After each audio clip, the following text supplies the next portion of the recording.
आज की मेरी वीडियो है भीष्म का कर्ण से माफी मांगना स्वर्गलोक में जाकर।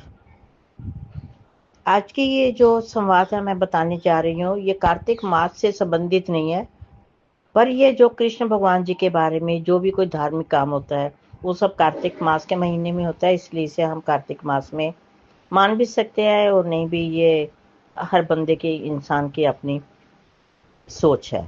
पर मैं आपको ये बताने जा रही हूँ जो कि कृष्ण भगवान जी के बारे में है और एक भीष्म पिता में और कर्ण का संवाद है जिससे उन्होंने माफी मांगी।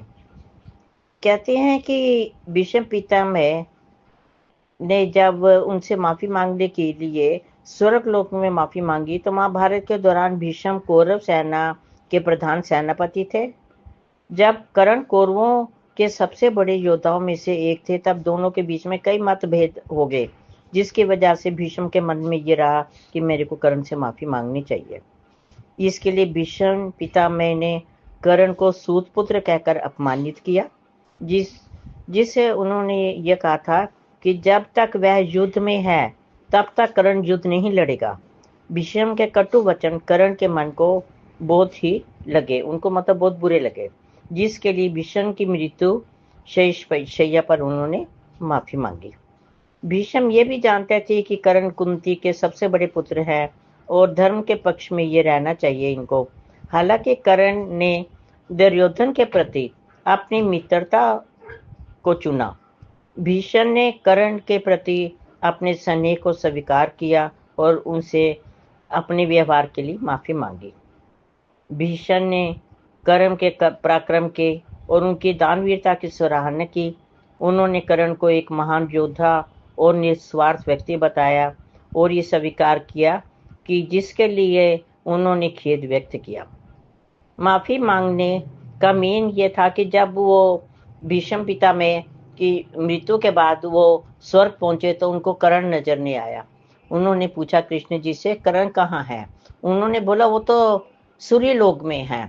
सूर्य लोक में जाना तो बहुत मुश्किल है, आपको कई रास्ते तय करने पड़ेंगे, जैसे अहंकार का क्षेत्र, ईर्ष्या का क्षेत्र, मतभेद का क्षेत्र और मनुष्य से जो जिसके प्रति स्नेह नहीं होता, जिनके आप अगेंस्ट काम करते हो, ये सब स्नेह और भगवान के प्रति बिना किसी गलती के आप किसी को सजा देना, ये सब आपको क्षेत्र आप पार करने पड़ेंगे, जिससे आप सूर्य लोक में जाओगे।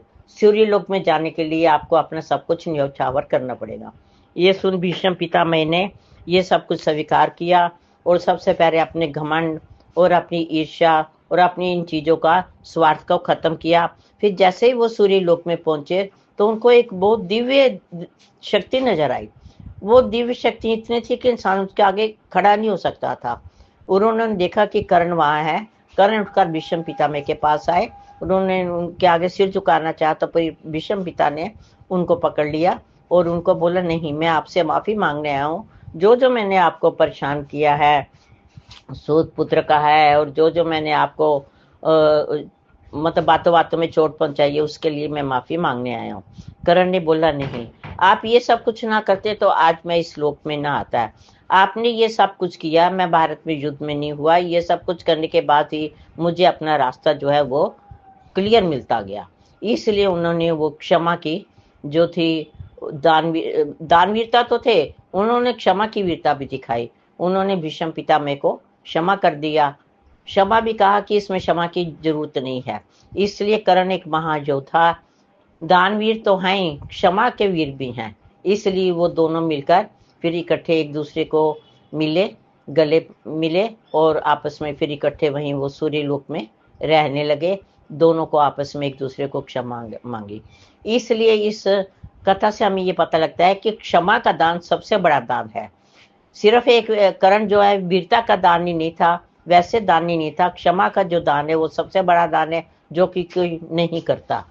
इसलिए इस अध्याय से हमें यही शिक्षा मिलती है। कृष्ण भगवान जी ने यही बोला है कि कोई भी कोई गलत काम करे उसको क्षमा करना आपका सबसे बड़ा जो है वो उसको वरदान देना है।